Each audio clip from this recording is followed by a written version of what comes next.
Photo electric effect से, right?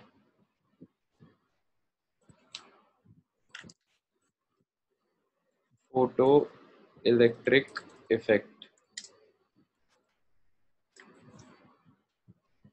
तो कल का डायग्राम तो सबको याद होगा? Yes sir. है ना? डायग्राम आप लोग को कॉपी में बनवा ही दिया था। तो फोटो इलेक्ट्रिक इफेक्ट, एक सेकेंड। तो फोटो इलेक्ट्रिक इफेक्ट में शॉर्ट में याद दिला देता हूँ। फोटो इलेक्ट्रिक इफेक्ट जैसा कि नाम से समझ में आता है, it is a photon electron effect, right? तो जैसे ये मेटल का सरफेस है, तो मेटल में एटम्स होते हैं, एटम्स में इलेक्ट्रॉन्स होते हैं। तो कल हमने, मतलब पिछली क्लास में हमने ये बात की थी कि जब फोटॉन्स पड़ते हैं, जब एक फोटोन पड़ता है किसी एटम पे, तो वो उसका, इसके एक इलेक्ट्रॉन को वो बाहर निकाल सकता है। ठीक है? अब वो बाहर निकालेगा कि नहीं निकालेगा, that will depend on the energy of the photon, right? अगर फोटोन की एनर्जी ठीक ठाक होगी, मतलब इतनी एनर्जी होगी जो कि इलेक्ट्रॉन जितनी एनर्जी से बंधा हुआ है, अगर फोटोन की एनर्जी उस इलेक्ट्रॉन की बंधी हुई एनर्जी से ज्यादा होगी, तो फिर ये फोटोन जैसे ही टकराएगा वो इलेक्ट्रॉन को फ्री कर देगा। ठीक है? ये हमने पिछली क्लास में डिस्कस किया था। फिर इसका हमने एक प्रॉपर सर्किट डायग्राम भी बनाया था। तो अब हम इसकी डेफिनेशन लिख लेते हैं, है ना? तो इसमें लिखो, फोटो इलेक्ट्रिक इफेक्ट का क्या मतलब होता है कि when metals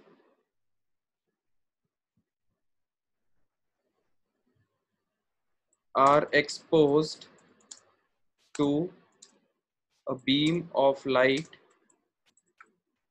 beam of light का मतलब क्या है? Basically photons. ठीक है? when metals are exposed to a beam of light, electrons electrons are ejected।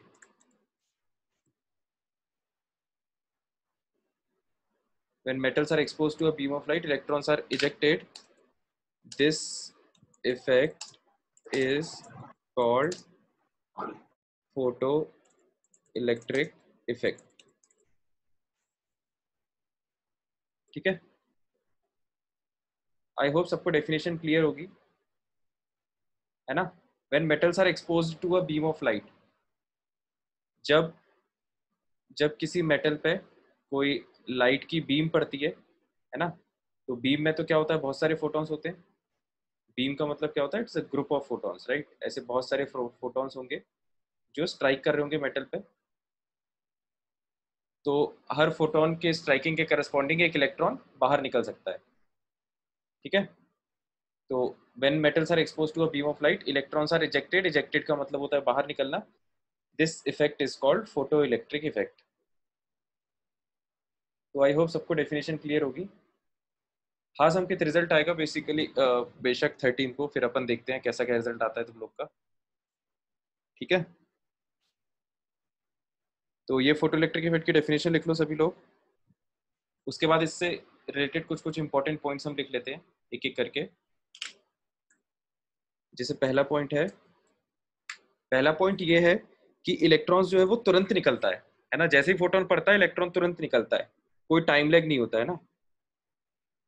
There is no time lag between striking of photon, है ना, फोटोन के पड़ने में, and ejection of electron, electron के निकलने में, इजेक्शन ऑफ इलेक्ट्रॉन। कोई time lag नहीं होता है ना, ये प्रोसेस तुरंत होती है। ठीक है? तो ये एक पॉइंट है जो इंपॉर्टेंट है। फिर दूसरा पॉइंट देखो,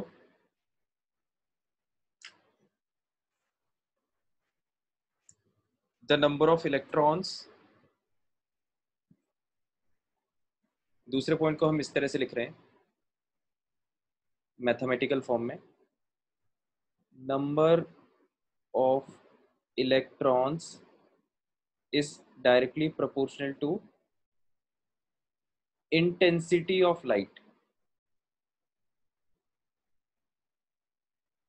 Number of ejected electrons लिख लेना है ना, ejected is directly proportional to intensity of light. ठीक है, तो इंटेंसिटी मतलब? हाँ हाँ समझा रहा हूँ, मैं समझा रहा हूँ, इस पॉइंट को ध्यान से समझ लेते हैं। देखो, नंबर ऑफ इलेक्ट्रॉन्स इजेक्टेड, कितने इलेक्ट्रॉन्स एक मेटल की सरफेस से बाहर निकल रहे हैं। जैसे ये मान लो एक मेटल का सरफेस है, ध्यान से सुनिएगा सभी लोग। तो अब इसमें देखो दो सिचुएशंस है ना। एक तो हमने मान लिया कि ये एक बीम है, ठीक है, ये एक टॉर्च से कोई एक बीम मारी जा रही होगी, है ना। और तो ये जो बीम है एक सर्कुलर बीम होती है, तो इसका डायमीटर जैसे मान लो हमने मान लिया कि 3 सेंटीमीटर है, diameter, diameter is 3 centimetre of this beam, ठीक है। और एक दूसरे टॉर्च से अपन फिर से एक दूसरी बीम मार रहे हैं, है ना। एक दूसरे टॉर्च से एक दूसरी बीम मेटल पे मारी जा रही है, इसका डायमीटर भी अगेन 3 सेंटीमीटर है, इस बीम का भी। इसका मतलब क्या हुआ कि जो दोनों बीम है वो बराबर मोटी हैं। लेकिन अब फर्क क्या हो सकता है कि ये जो बीम है ना, जो ऊपर वाले टॉर्च से हिट की जा रही है, इसमें मान लो 1 2 3 और 4, ठीक है। मान लो कि इस बीम में कितने फोटॉन्स हैं, 4 फोटॉन्स, ठीक है। और ये वाली जो बीम है ये कम डेंस है, इसमें मान लो 2 ही फोटोन है, एक फोटोन ये और एक फोटोन ये। ऐसा हो सकता है ना। जो बीम कितनी डेंस है वो तो डिवाइस पे डिपेंड करेगा कि डिवाइस आपने सस्ता बनाया कि महंगा बनाया है ना। डिवाइस की मैन्युफैक्चरिंग पे डिपेंड करेगा। तो जैसे मान लो ये जो नीचे वाली बीम है इसमें 2 फोटॉन्स ही हैं। तो अब देखो, वैसे तो देखने में अपन को ऐसा लग रहा है कि दोनों जो बीम है वो बराबर मोटी है, लेकिन ये वाली जो बीम है इसकी इंटेंसिटी ज्यादा है, ठीक है। तो इंटेंसिटी वर्ड का बेसिकली क्या मतलब होता है, इसको आप इस तरह से याद रख सकते हो। Intensity means number of photons per unit area, per unit area. Per unit area भी नहीं, इसको और अच्छे से ऐसे लिख लो, per unit cross sectional area, per unit cross sectional area, है ना। तो number of photons per unit cross sectional area, इसका क्या मतलब है। क्रॉस सेक्शन का मतलब क्या होता है। क्रॉस सेक्शन का मतलब आपने मैथ्स में पढ़ा होगा कि जैसे इस पाइप में से अगर पानी फ्लो कर रहा है तो इसका क्रॉस सेक्शनल एरिया ऐसे बोलते हैं अपन, है ना। ये इसका क्रॉस सेक्शनल एरिया हो जाएगा, ठीक है। मतलब जब आप, अभी तो अपन इसको सामने से देख रहे हैं पाइप को, जब अपन इस पाइप को यहाँ से साइड से देखेंगे तो ये इस तरह से सर्कुलर फॉर्म में दिखेगा, ठीक है। तो ये होता है क्रॉस सेक्शनल व्यू, है ना। तो देखो, ये जो दोनों बीम है एक्चुअली है तो सर्कुलर, तो दोनों का ही क्रॉस सेक्शनल व्यू तो सर्कुलर होगा, दोनों का डायमीटर सेम है। लेकिन लेकिन ये जो पहली वाली बीम है उसमें 1 2 3 4 फोटॉन्स है, दूसरे वाली बीम में बस 2 ही फोटॉन है, ठीक है। तो हम कहेंगे कि number of photons per unit area इसकी इसमें ज्यादा है इस बीम के कंपैरिजन में, ठीक है। तो जो इंटेंसिटी होगी वो इस बीम की ज्यादा होगी, right. We will see that this beam will be more intense than this beam. तो आई होप सबको इंटेंसिटी का मतलब समझ में आ गया होगा, लाइट की इंटेंसिटी, ठीक है। तो अब देखो सीधी सी बात यह है कि एक फोटोन के टकराने से एक इलेक्ट्रॉन बाहर निकलता है, तो जितने ज्यादा फोटॉन्स टकराएंगे उतने ज्यादा इलेक्ट्रॉन्स बाहर निकलेंगे। तो सीधी सी बात अब ये हो गई कि जिस भी बीम की इंटेंसिटी ज्यादा होगी इसका मतलब उसमें नंबर ऑफ फोटॉन्स ज्यादा है, तो जिसमें नंबर ऑफ फोटॉन्स ज्यादा होंगे नंबर ऑफ इलेक्ट्रॉन्स इजेक्टेड भी उसी बीम से ज्यादा निकलेंगे, ठीक है। तो जहां आपको इस बीम से 1 2 3 4 इलेक्ट्रॉन बाहर निकलेंगे, इस बीम से बस अपन को 1 और 2 दो इलेक्ट्रॉन बाहर निकलते हुए दिखेंगे। क्या इंटेंसिटी वाला पॉइंट सबको क्लियर हो गया। यस ये सर। ये पॉइंट लिख लो अच्छे से, इंपॉर्टेंट है ना, ये ध्यान में रखना है हमें। और चाहो तो समझने के लिए डायग्राम भी बना सकते हो।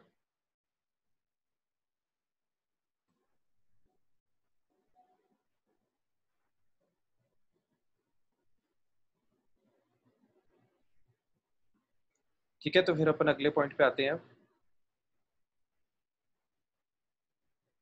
देखो,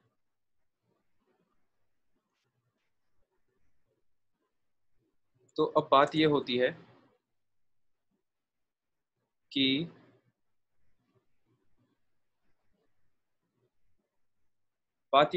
जो फोटोन है वो, एक सेकेंड, ये जैसे हम मान लिया कि ये हमारा मेटल है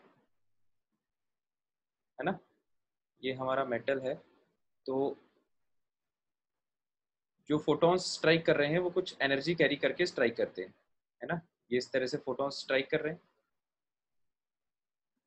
तो इनकी कुछ एनर्जी है। ठीक है, तो मान लिया कि जो एनर्जी है फोटॉन्स की वो एच म्यू है ना, एच इंटू म्यू। अब हम ये बात कहते हैं कि इलेक्ट्रॉन ने जैसे ही इस पर स्ट्राइक किया, है ना, सॉरी, फोटॉन्स ने जैसे ही मेटल पे स्ट्राइक किया, अब मेटल में क्या होता है, कल हमने देखा था कि इलेक्ट्रॉन जो है वो न्यूक्लियस से बंधे हुए होते हैं, राइट। कल के लेक्चर में हमने डायग्राम बनाया था कि ये ऐसे न्यूक्लियस होता है और इलेक्ट्रॉन जो है वो न्यूक्लियस से फोर्स फील कर रहे होते हैं, तभी तभी इलेक्ट्रॉन स्टेबल होते हैं और न्यूक्लियस के अराउंड घूमते रहते हैं। तो अब ऐसा होता है, पहले हम इसको एक न्यूमेरिकल वैल्यू से समझ लेते हैं कि जैसे मान लो आप आपने 10 जूल एनर्जी से आप लाइट को स्ट्राइक कर रहे हो मेटल पे, है ना, या फिर जो स्ट्राइकिंग फोटॉन्स है उनकी एनर्जी 10 जूल्स है। तो अब होगा क्या कि ये जो इलेक्ट्रॉन है ये कुछ एनर्जी से न्यूक्लियस से बंधा हुआ है ना।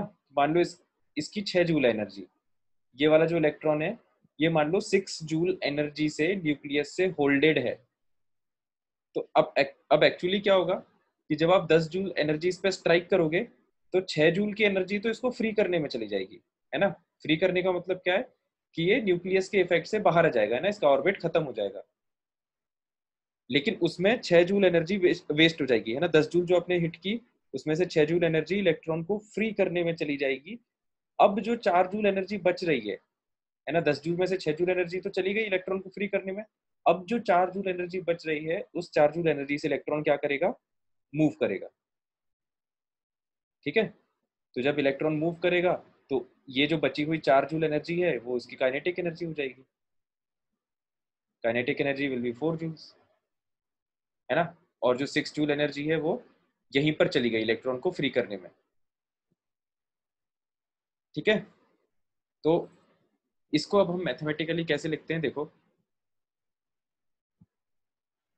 जब आपने इलेक्ट्रॉन को सॉरी जब आपने फोटोन को एच म्यू टोटल एनर्जी से स्ट्राइक किया, है ना, तो ये वैल्यू मान लो 10 जूल है ना। ये वैल्यूज अपन ऐसे समझने के लिए लिख रहे हैं, इसको मिटा देंगे बाद में। हाँ, वही मैं बता रहा हूँ, ये 10 जूल एनर्जी टोटल आपने स्ट्राइक की, ये एनर्जी दो पार्ट में ब्रेक हो रही है। एक तो ये इलेक्ट्रॉन को फ्री करने में जा रही है, 6 जूल एनर्जी इलेक्ट्रॉन को फ्री करने में चली गई, और बाकी जो 4 जूल है वो काइनेटिक एनर्जी में चली गई। ठीक है, बाकी जो 4 जूल एनर्जी है वो इलेक्ट्रॉन को काइनेटिक एनर्जी के फॉर्म में मिल गई। ठीक है, तो अब ये जो एच म्यू नॉट है इसको क्या बोला जाता है, इसको बोला जाता है वर्क फंक्शन, है ना। ये जो एच म्यू नॉट है ये 10 जूल 6 जूल 4 जूल ये तो समझ में आ गया होगा वैल्यूज। तो अब इसको वैल्यूज को अपन हटा देते हैं क्योंकि वैल्यूज का ऐसा कोई सिग्निफिकेंस नहीं है। ये जो एच म्यू नॉट होता है इसको वर्क फंक्शन बोला जाता है, right. Work function, work function. ठीक है, अब इस वर्क फंक्शन का क्या मतलब होता है, वर्क फंक्शन को आप ऐसे याद रख सकते हो, this is minimum energy to for the metal to function, है ना। वर्क फंक्शन को हम ऐसे याद रख सकते हैं, it is minimum energy for the metal to function. Metal को काम करने के लिए जो मिनिमम एनर्जी रिक्वायर्ड है वो ये होती है एच म्यू नॉट, है ना। इसका क्या मतलब है कि जब आपने 10 जूल एनर्जी इंसिडेंट की तो फोटो इलेक्ट्रिक इफेक्ट ऑब्जर्व हो रहा है ना। इसका मतलब मेटल सही काम कर रहा है। अगर मान लो मिनिमम एनर्जी जो इलेक्ट्रॉन को फ्री करने के लिए रिक्वायर्ड है, अगर वो मान लो 6 जूल्स है, और अगर इंसिडेंट एनर्जी मान लो 4 जूल होती है ना, 10 जूल लिए तब तो कोई दिक्कत ही नहीं है।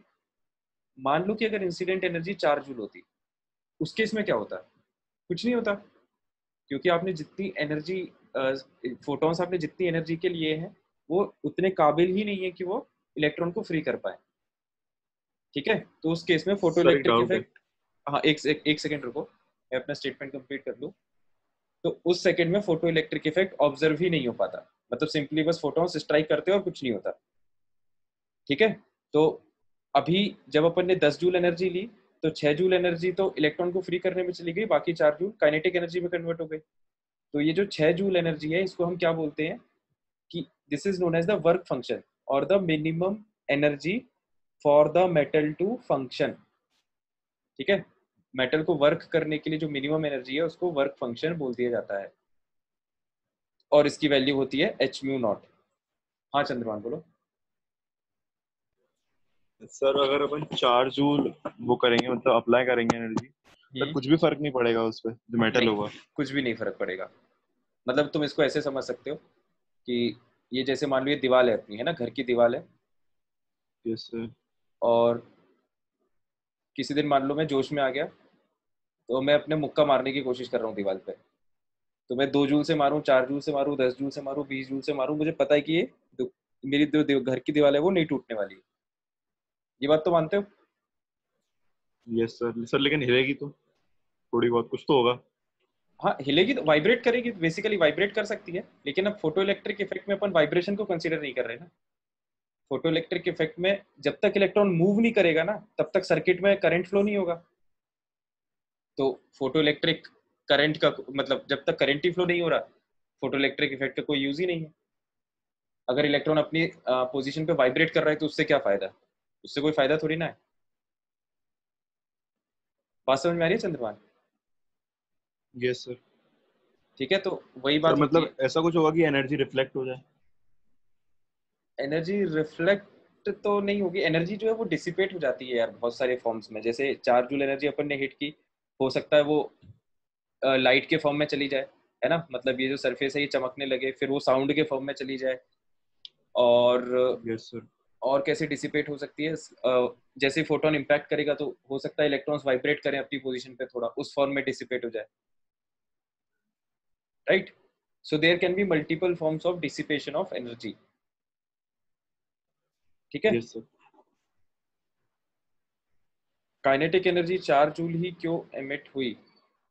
4 जूल क्यों नहीं एमिट होगी, मतलब एनर्जी जाएगी कहाँ पे फिर, वो बात है ना। जैसे आपने 10 जूल एनर्जी इस पे इंसिडेंट की और आपको ये पता है कि 6 जूल एनर्जी में ये इलेक्ट्रॉन फ्री हो जाता है, तो बची हुई एनर्जी कहाँ जाएगी? उसको मोशन में जाएगी ना।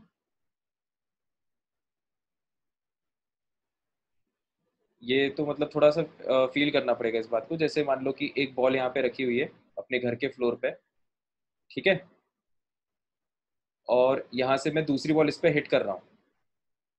ठीक है, तो मैं जितनी तेजी से इस बॉल को इस पे हिट करूंगा उतनी तेजी से तो ये वाली बॉल मूव करेगी।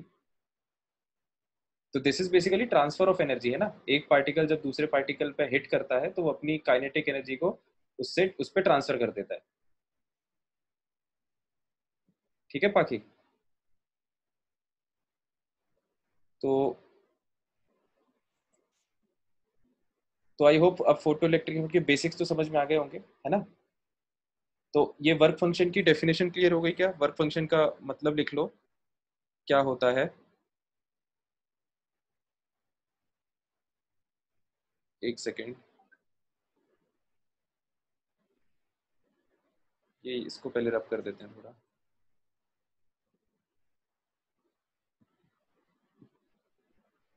हाँ, वर्क फंक्शन का मतलब क्या होता है? मिनिमम कम से कम अपन को कितनी एनर्जी देनी पड़े ताकि इलेक्ट्रॉन फ्री हो जाए या फिर electron photo electric effect show कर सके, ठीक है। Minimum energy required to free the electron, है ना। इलेक्ट्रॉन को फ्री करने के लिए क्या मिनिमम एनर्जी रिक्वायर्ड है, वो वर्क फंक्शन होता है उस मेटल का। और वर्क फंक्शन के बारे में हम क्या कह सकते हैं कि it is characteristic property of metal, है ना। ये मेटल की एक कैरेक्टरिस्टिक प्रॉपर्टी होती है, ठीक है। कैरेक्टरिस्टिक प्रॉपर्टी कैसे होगी, वर्क फंक्शन मेटल का होता है ना, ये बात भी लिख लो, work function of metal, work function actually एक मेटल का होता है, ये मेटल की प्रॉपर्टी होती है। तो minimum energy required to free the electron, electron को फ्री करने के लिए कितनी एनर्जी रिक्वायर्ड है, वो उस मेटल का वर्क फंक्शन होगा। तो ये एक मेटल की कैरेक्टरिस्टिक प्रॉपर्टी इसलिए होती है क्योंकि हर एटम का स्ट्रक्चर अपने आप में अलग अलग होता है, सब में number of protons neutrons electrons अलग अलग होते हैं। तो हर एटम का इलेक्ट्रॉन एक अलग फोर्स से बाउंडेड होता है अपने न्यूक्लियस से। तो उस इलेक्ट्रॉन को फ्री करने के लिए जो एनर्जी है वो भी जैसे जैसे आप मेटल को चेंज करते जाओगे वो एनर्जी चेंज होती जाएगी, ठीक है। लेकिन जब तक मेटल को चेंज नहीं करोगे energy will remain, work function will remain same. So basically it is a characteristic property of metal. तो आई होप ये दोनों बातें सबको समझ में आ गई होगी, है ना। इसको मैथमेटिकली कैसे रिप्रेजेंट करते हैं, एच म्यू नॉट से। एच वही है सेम प्लैंक्स कांस्टेंट, और ये जो म्यू नॉट है, म्यू नॉट क्या को हम क्या बोलते हैं, mu naught is threshold frequency, है ना। ये जो म्यू नॉट है दिस इज, इसको हम थ्रेशोल्ड फ्रीक्वेंसी बोलते हैं। इसको थ्रेशोल्ड, कैलकुलेट कैसे करते हैं? एक मिनट बता रहा हूँ, थ्रेशोल्ड फ्रीक्वेंसी इसको बोलते हैं। और थ्रेशोल्ड वर्ड का मतलब क्या होता है, threshold is the synonym, synonym of the word minimum, ठीक है। वो क्या मिनिमम फ्रीक्वेंसी होगी, है ना। ये देखो, ये अपन को ऐसे समझ में आ जाएगा कि जब आप फोटोन से स्ट्राइक कर रहे हो तो वो क्या मिनिमम फ्रीक्वेंसी होगी ताकि इलेक्ट्रॉन फ्री हो जाए, ठीक है। तो जब आप म्यू की वैल्यू म्यू नॉट रख दोगे, ध्यान से देखना, जब आप म्यू की वैल्यू म्यू नॉट रख दोगे तो एच म्यू नॉट और एच म्यू नॉट बराबर हो जाएंगे, तो उस केस में काइनेटिक एनर्जी क्या हो जाएगी, जीरो। इसका मतलब तो वही हो गया कि जब आपने एच म्यू नॉट एनर्जी से फोटोन को स्ट्राइक किया तो इलेक्ट्रॉन फ्री हो गया, फ्री हो गया लेकिन वो मूव नहीं कर रहा है, ठीक है। तो इसलिए इसलिए म्यू नॉट को क्या बोलते हैं, थ्रेशोल्ड फ्रीक्वेंसी या मिनिमम फ्रीक्वेंसी, मतलब किस मिनिमम फ्रीक्वेंसी की लाइट आप मेटल पे मारो ताकि उसका इलेक्ट्रॉन फ्री हो जाए। हाँ संकेत बताओ, कुछ कह रहे थे तुम। इसको कैलकुलेट कर कैसे करते हैं? हाँ, कैलकुलेट इसको एक्सपेरिमेंटली करते हैं। आप जो जो भी आप रेडिएशन या जो लाइट हिट कर रहे हो उसकी उसकी एनर्जी आपको पता होगी, है ना। मतलब ये यस। इसकी वैल्यूज म्यू नॉट की एच वर्क फंक्शन जो अलग अलग मेटल का है, इसकी टेबल एनसीईआरटी में भी बनी हुई है। तो इसको कैलकुलेट कैसे किया गया था, इन दोनों वैल्यूज की हेल्प से। आप किस लाइट, जो आप लाइट मार रहे हो उसकी नोन वैल्यू ले ली उसकी एनर्जी की, है ना। तो ये इक्वेशन का ये पार्ट पता है अपन को। फिर उसकी काइनेटिक एनर्जी, जो वो इलेक्ट्रॉन इजेक्ट कर रहा है उस इलेक्ट्रॉन की काइनेटिक एनर्जी मेजर कर ली, तो इक्वेशन का ये पार्ट भी पता चल गया। तो बस इन दोनों की हेल्प से उस मेटल का वर्क फंक्शन निकाल लिया और उसको टेबल में लिख दिया गया, और इसी तरह से यस। अलग अलग मेटल के वर्क फंक्शन कैलकुलेट किए गए, यस। ठीक है। तो वर्क फंक्शन का मतलब समझ में आ गया ना। वर्क फंक्शन को शॉर्ट में हम ऐसे याद रखेंगे, वो मिनिमम फ्रीक्वेंसी या वो मिनिमम एनर्जी जो मेटल मेटल को फंक्शन करने के लिए रिक्वायर्ड है, जो जो मेटल को वर्क करने के लिए रिक्वायर्ड है, इस तरह से इसको याद रख सकते हो, ठीक है। तो इसको थोड़ा सा डायग्राम को सिस्टमेटिक कर लेते हैं, ये वैल्यू हटा देते हैं। जब E is equal to h mu की एनर्जी की लाइट इंसिडेंट होगी तो जिस काइनेटिक एनर्जी से फोटो इलेक्ट्रॉन्स बाहर निकलेंगे उसकी वैल्यू क्या हो जाएगी, उसकी वैल्यू हो जाएगी H mu minus H mu not, है ना। काइनेटिक एनर्जी की वैल्यू क्या होगी, H mu minus H mu not, है ना। और एच म्यू नॉट जो है वो इलेक्ट्रॉन को फ्री करने में एनर्जी निकल गई। तो यहाँ पर जो वर्क फंक्शन है मेटल का वो कितना है, एच म्यू नॉट, है ना। वैल्यूज अब आप चाहो तो हटा सकते हो, ठीक है। तो आई होप वर्क फंक्शन सबको समझ में आ गया होगा। थ्रेशोल्ड वर्ड इंपॉर्टेंट है, जहां भी थ्रेशोल्ड वर्ड आए, थ्रेशोल्ड का मतलब होता है मिनिमम। तो ये इक्वेशन बहुत इंपॉर्टेंट है। फोटो इलेक्ट्रिक इफेक्ट के जितने भी क्वेश्चन है वो 90% इस इक्वेशन के होते हैं, है ना। So this equation is very important, ठीक है।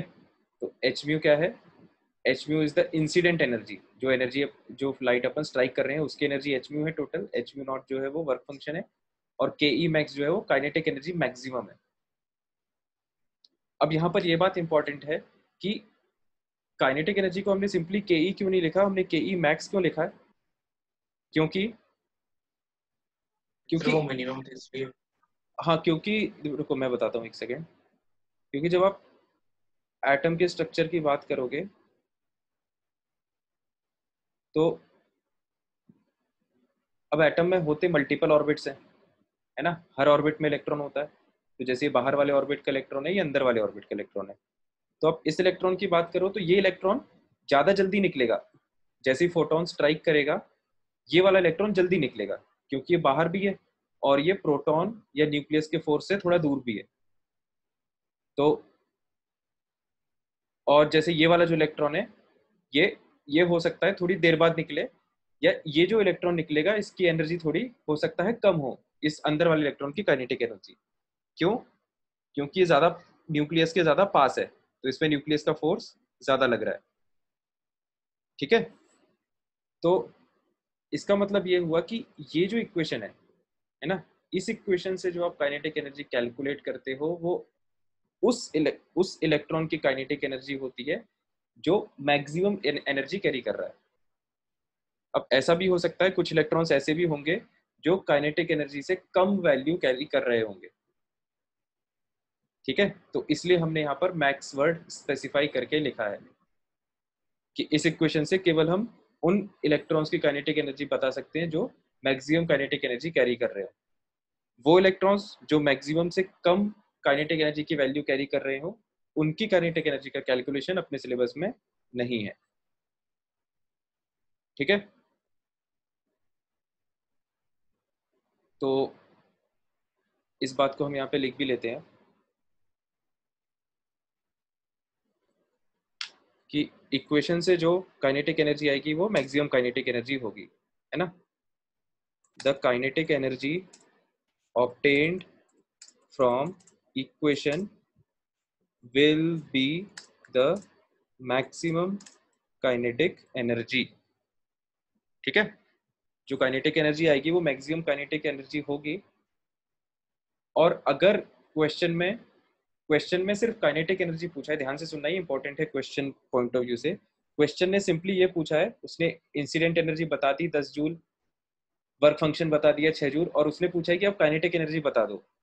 क्वेश्चन ने मैक्सिमम वर्ड का यूज नहीं किया है, उसने सिंपली ये बोला है कि आप काइनेटिक एनर्जी बता दो। तो हम ये बाय डिफॉल्ट मान के चलेंगे कि क्वेश्चन मैक्सिमम काइनेटिक एनर्जी ही पूछ रहा है, ठीक है। मैक्सिमम वर्ड का अगर यूज नहीं भी किया है क्वेश्चन में तो भी, क्योंकि यही चीज है जो हमारे सिलेबस में है। तो इस बात को भी हम लिख लेते हैं यहाँ पे आगे। The kinetic energy obtained from equation will be the maximum kinetic energy by default. Kinetic energy in question में जो जब भी काइनेटिक एनर्जी की बात की जाएगी वो हमेशा ही मैक्सिमम काइनेटिक एनर्जी होगी। Kinetic energy in question will always be assumed to be kinetic energy maximum, ठीक है।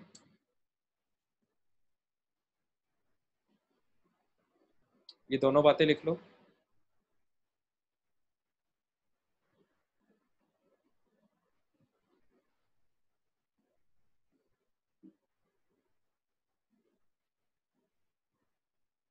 इसको आराम से देख लो, इसमें सर, कोई भी डाउट हो तो पूछ लो। सर हाँ बताओ चंद्रभान।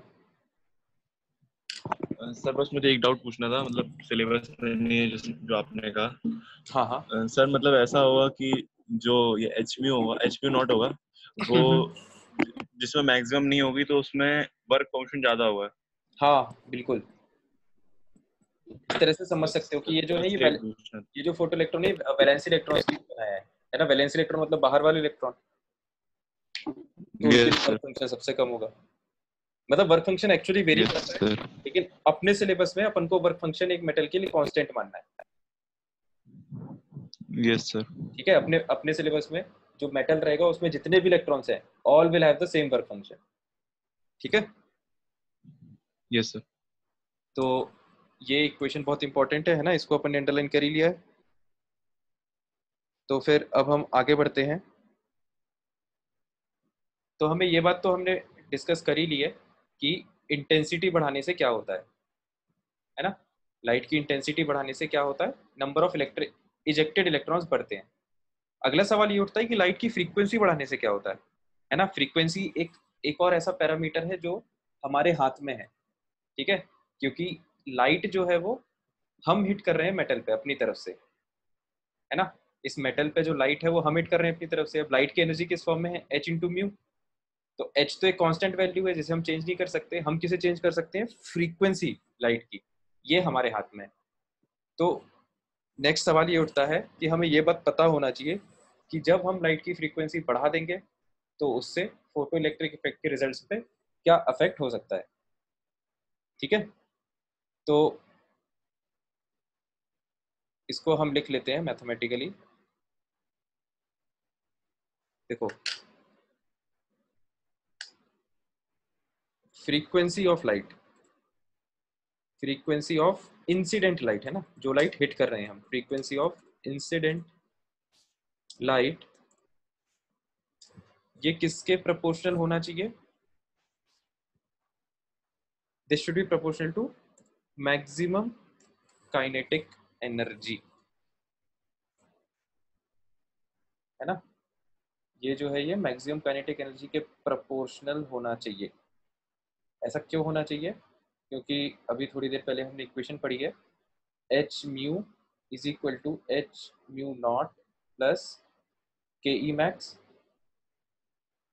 तो जब आप एक पर्टिकुलर मेटल पर ही एक्सपेरिमेंट कर रहे हो तो उस पर्टिकुलर मेटल के लिए एच म्यू नॉट की वैल्यू तो सारे एक्सपेरिमेंट्स में सेम रहेगी, है ना। तो ये वैल्यू तो थ्रू आउट सेम हो गई। इसका मतलब क्या हुआ कि अगर ये वैल्यू बढ़ेगी तो ये वाली वैल्यू भी बढ़ेगी, है ना। तो जैसे एच म्यू की वैल्यू अगर बढ़ रही है, एच म्यू की वैल्यू कब बढ़ेगी, जब आप फ्रीक्वेंसी बढ़ाओगे म्यू। तो जैसे आप फ्रीक्वेंसी बढ़ाओगे तो ये टर्म बढ़ेगा, है ना, और ये टर्म बढ़ेगा तो ये वाला टर्म बढ़ेगा, क्योंकि ये वैल्यू कांस्टेंट है। ठीक है, ये सिंपल मैथ्स है। आई होप ये बात सबको समझ में आ रही होगी। ये वैल्यू कांस्टेंट है, मान लो 6 जूल। तो इसको अगर बढ़ाओगे, देखो जब ये 10 है तो ये 4 है, इसको बढ़ा के कर दो 12, तो ये कितनी हो जाएगी, 6, है ना। तो डायरेक्टली प्रोपोर्शनल आ रहा है। ठीक है, तो इसका मतलब क्या हुआ कि जब आप इंसिडेंट लाइट की फ्रीक्वेंसी बढ़ाओगे तो मैक्सिमम काइनेटिक एनर्जी बढ़ेगी, है ना। तो ये दोनों बातें बहुत इंपॉर्टेंट है, ये हमें एक साथ याद होना चाहिए। ठीक है, तो इसको हम शॉर्ट में इस तरह से एक साथ लिख लेते हैं एक ही डब्बे में। क्या कि इंटेंसिटी जो है वो नंबर ऑफ इलेक्ट्रॉन्स के प्रोपोर्शनल होती है, और फ्रीक्वेंसी जो है लाइट की, है ना, वो मैक्सिमम काइनेटिक एनर्जी के प्रोपोर्शनल होती है। दोनों ही पॉइंट्स का एक्सप्लेनेशन अपन ने अच्छे से देख लिया है। सुमित कह रहा है कि इंटेंसिटी चेंज मतलब सेम कलर की बात हो रही है, फ्रीक्वेंसी चेंज मतलब कलर चेंज हो रहा है। हाँ बिल्कुल सही बात है, फ्रीक्वेंसी चेंज का मतलब होता है कलर चेंज हो रहा है। कलर चेंज तो थोड़ा सा सही वर्ड इसलिए नहीं है क्योंकि सेम कलर में भी बहुत सारे शेड्स होते हैं, है ना। जैसे रेड होता है, मेजेंटा रेड होता है, फिर लाइट रेड होता है, डार्क रेड होता है। ठीक है, तो शेड चेंज होते रहता है, जैसे जैसे फ्रीक्वेंसी चेंज होती रहती है शेड चेंज होते रहता है उसका। तो ये पॉइंट इंपॉर्टेंट है ना, ये बात सबको पता होना चाहिए। तो intensity is directly proportional to number of electrons, है ना। मतलब अगर आप ऐसी लाइट मार रहे हो जिसमें ज्यादा फोटॉन्स है तो उससे ज्यादा इलेक्ट्रॉन्स निकलेंगे, ठीक है। और अगर आप ऐसी लाइट मार रहे हो जिसकी फ्रीक्वेंसी ज्यादा है तो उससे काइनेटिक एनर्जी मैक्सिमम, मतलब काइनेटिक एनर्जी हमें ज्यादा मिलेगी। इसको हम आसान भाषा में ऐसे भी समझ सकते हैं कि जब आप इनपुट की क्वांटिटी बढ़ा दोगे, है ना, इंटेंसिटी का मतलब क्या है, नंबर ऑफ फोटॉन्स, मतलब इनपुट, इनपुट की जब आप क्वांटिटी बढ़ा दोगे तो आउटपुट की क्वांटिटी बढ़ जाएगी। इलेक्ट्रॉन्स का जो नंबर है वो बेसिकली इलेक्ट्रॉन्स की क्वांटिटी है जो हमें आउटपुट में मिल रही है। तो इनपुट की जब आप क्वांटिटी बढ़ा दोगे तो आउटपुट की क्वांटिटी बढ़ जाएगी। जब आप इनपुट की क्वालिटी बढ़ा दोगे, इनपुट क्या है हमारे लिए, लाइट, तो लाइट की क्वालिटी बढ़ाने का मतलब क्या है कि आपने लाइट की एनर्जी बढ़ा दी, है ना, म्यू बढ़ा दिया मतलब एनर्जी बढ़ा दी, मतलब सेम लाइट ज्यादा एनर्जेटिक हो गई। तो जब आप इनपुट की क्वालिटी बढ़ा दोगे तो आउटपुट की भी क्वालिटी बढ़ जाएगी। सर एक डाउट था। ये बात सबको समझ में आ गई। ये जो पॉइंट है ये क्वांटिटी से रिलेटेड है, ये वाला जो पॉइंट है ये क्वालिटी से रिलेटेड है। इलेक्ट्रॉन्स की काइनेटिक एनर्जी बढ़ गई मतलब क्वालिटी बढ़ गई। हाँ चंद्रमान बताओ। अंकित, बट सर जैसे हाँ अगर सर, इंटेंसिटी बढ़े, सर जब इंटेंसिटी बढ़ेगी जरूरी है कि फ्रीक्वेंसी भी बढ़े? बिल्कुल जरूरी नहीं है। वही तो मैंने बताया कि ये दोनों पॉइंट एक दूसरे से डिपेंडेंट नहीं है। ये वाला पॉइंट क्वांटिटी से रिलेटेड है, ये वाला पॉइंट क्वांटिटी से, सॉरी एक मिनट में लिख देता हूँ उसको। ये वाला जो पॉइंट है ये क्वांटिटी से रिलेटेड है ना, संख्या। जब आप इनपुट की संख्या बढ़ाओगे तो आउटपुट की संख्या बढ़ेगी, ठीक है। और ये है क्वालिटी से रिलेटेड पॉइंट। तो क्वांटिटी और क्वालिटी जरूरी नहीं है एक दूसरे पे डिपेंड करे, ठीक है। जब आप एक प्लेयर को ज्यादा बॉल खेलने के लिए दोगे तो वो ज्यादा रन बनाएगा, ठीक है। और अगर किसी किसी प्लेयर की क्वालिटी ज्यादा है, मतलब उसका स्ट्राइक रेट अगर ज्यादा है, तो भी फिर वो ज्यादा रन बनाएगा या ज्यादा तेज रन बनाएगा। इस तरह से समझ सकते हो उसको। तो सबको ये पॉइंट क्लियर हो गया क्या? Yes sir. Photo electric effect important है, इसको देख लो आराम से।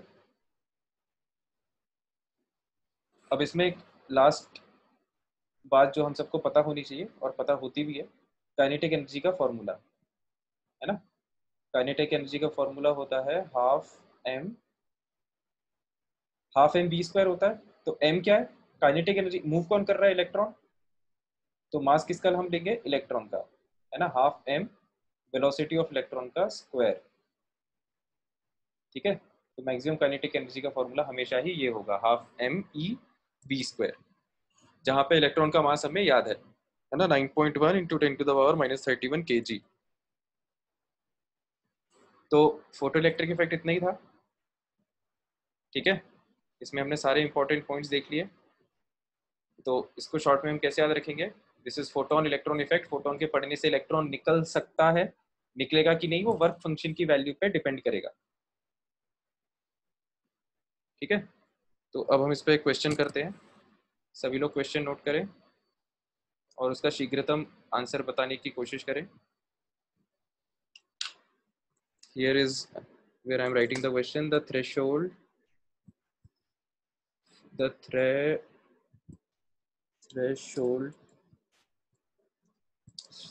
frequency for a metal is 6 into 10 power 4, power का इसमें, एक मिनट रुको मैं इसको पेन से लिख देता हूँ। 6 into 10 to the power 4 पर सेकेंड, है ना। ये हो गई अपनी थ्रेशोल्ड फ्रीक्वेंसी एक मेटल की।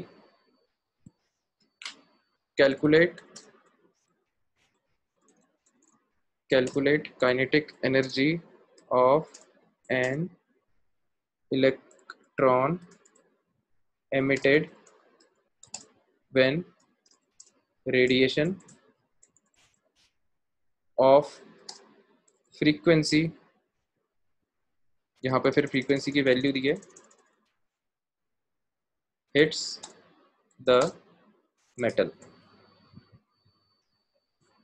ठीक है, ये क्वेश्चन है, करना चालू करें सभी लोग। इसको मैं कंप्लीट कर देता हूँ वैल्यू को। when frequency mu is equal to 1.1 into 10 to the power 15 पर सेकेंड। बार बार मीटिंग डिस्कनेक्ट हो रही है, टेक्निकल प्रॉब्लम। तो बार बार ऐड होते जाओ यार, मैं मतलब इसके अलावा मैं क्या बताऊं। ऐड होते जाना, मैं ऐड करते रहूंगा, कोई दिक्कत नहीं है।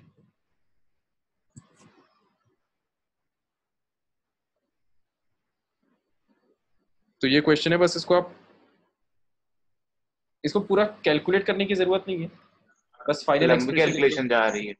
क्या लंबी जा रही है कैलकुलेशन थोड़ी। नहीं, कैलकुलेट पूरा मत करो, मतलब बस वैल्यू लिख दो। देखो वही फोटो इलेक्ट्रिक इफेक्ट का क्वेश्चन है ना, threshold frequency of a metal, मतलब ये म्यू नॉट की वैल्यू अपन को दी हुई है, threshold frequency mu not. Kinetic energy निकालना है, emitted when radiation of frequency hits the metal.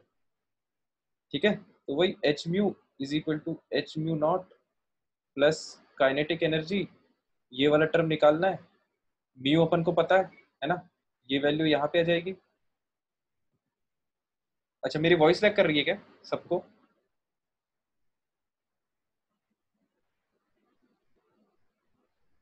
तो जिसको अंकुर तुम्हें वॉइस लैग कर रही है, तो एक बार मीटिंग छोड़ के वापस आ जाना, हो सकता है सही हो जाए।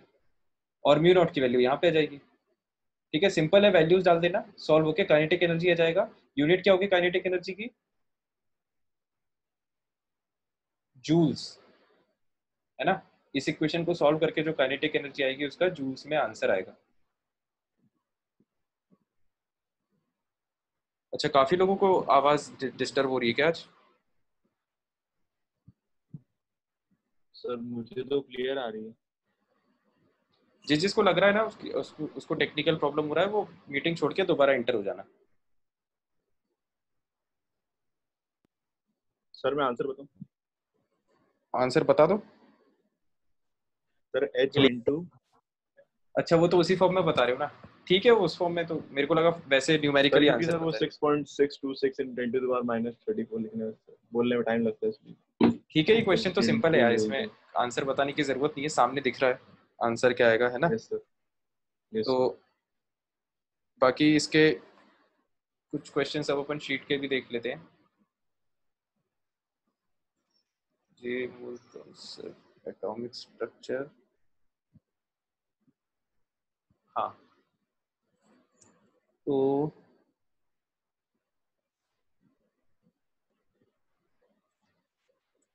शीट दिख रही है ना सभी लोगों को? Yes sir. तो यस सर। ये देखो, ये है सेक्शन बी आप लोगों के सामने,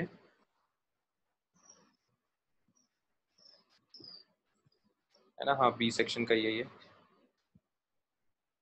तो ये कुछ क्वेश्चंस करके देख लो। जैसे पहला क्वेश्चन है, calculate the energy of 100 photons if the wavelength is this. ठीक है, तो इन क्वेश्चंस को हम देख लेते हैं।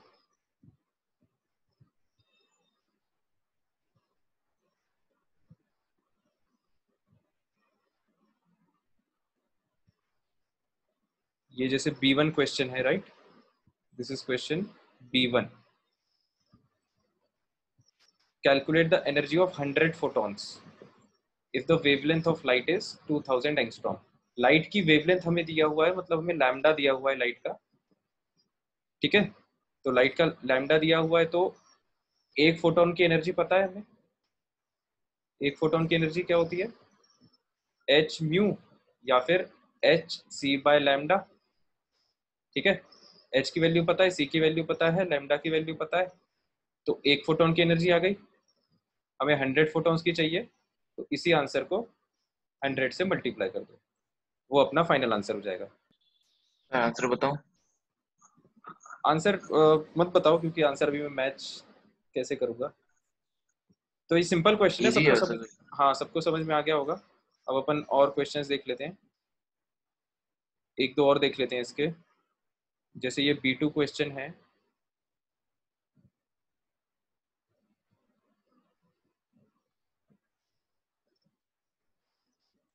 ये है क्वेश्चन B2 है ना, उसका अगला क्वेश्चन। तो इसको एक बार पढ़ लो सभी लोग।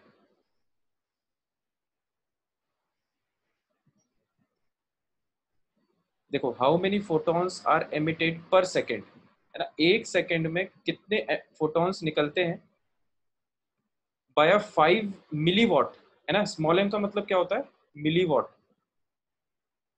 स्मॉल एम जहां भी लिखा हो वहां पे मिली, और अगर कहीं पर कैपिटल एम लिखा हो, कैपिटल एम डब्ल्यू, इसका मतलब होता है मेगावाट। ठीक है,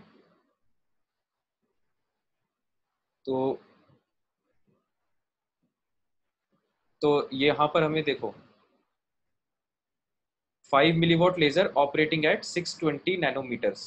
देखो इस क्वेश्चन का मतलब क्या है, पहले मतलब समझते हैं। हमें नंबर ऑफ फोटॉन्स निकालने हैं, किसमें से, एक लेजर। तो लेजर कैसा होता है, जैसे ये मान लो एक लेजर है जिसमें से ये बीम निकल रही है, तो बीम में बहुत सारे फोटॉन्स निकल रहे होंगे। तो क्वेश्चन ने वही पूछा है कि कितने फोटॉन्स निकल रहे हैं। तो अब देखो, एक सेकेंड, हाँ, तो देखो लेजर कितनी पावर रिलीज कर रहा है, 5 मिलीवॉट, है ना। लेजर जो है वो 5 मिलीवॉट एनर्जी रिलीज कर रहा है। What is the unit of power, 10th class में हमने पढ़ा है, ठीक है। तो जो पावर है वो 5 मिलीवॉट है। 5 मिलीवॉट का मतलब क्या हो जाएगा, 5 into 10⁻³ watts, operating at 620 nanometre.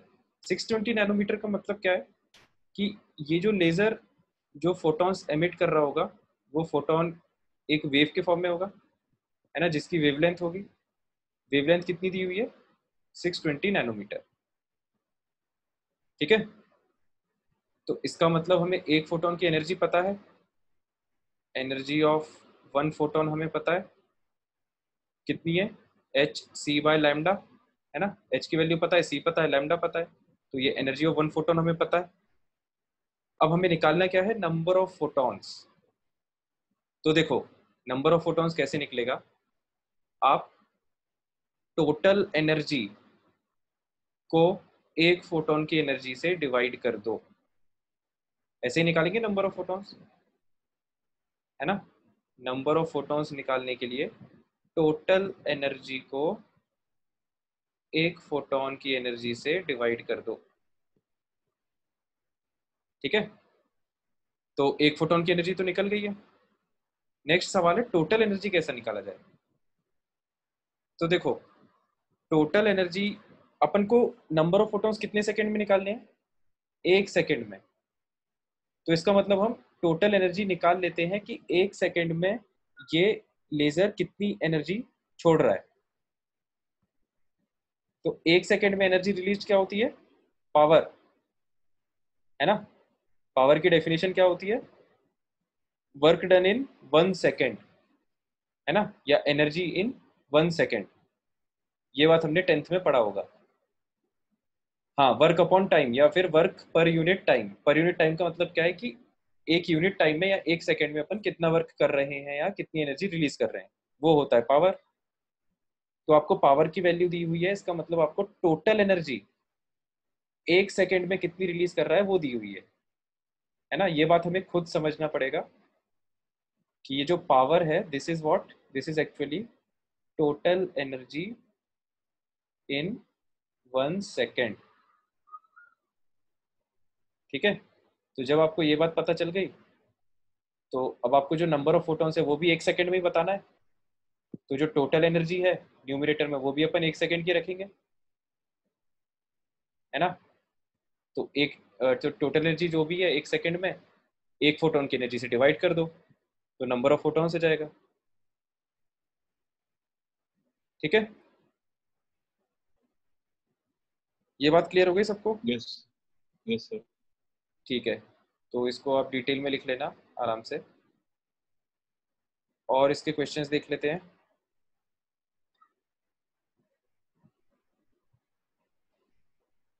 तो ये विविध भारती वाला क्वेश्चन तो हो जाएगा, B3 आसान है।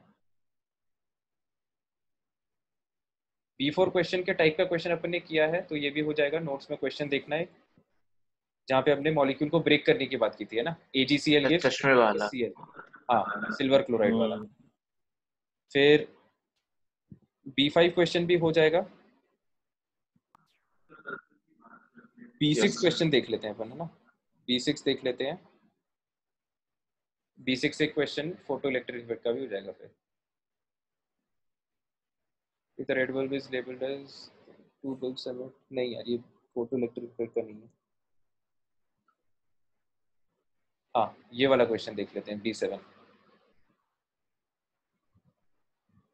तो B1 B2 अपन ने डिस्कस कर लिया, अब अपन करते हैं B7।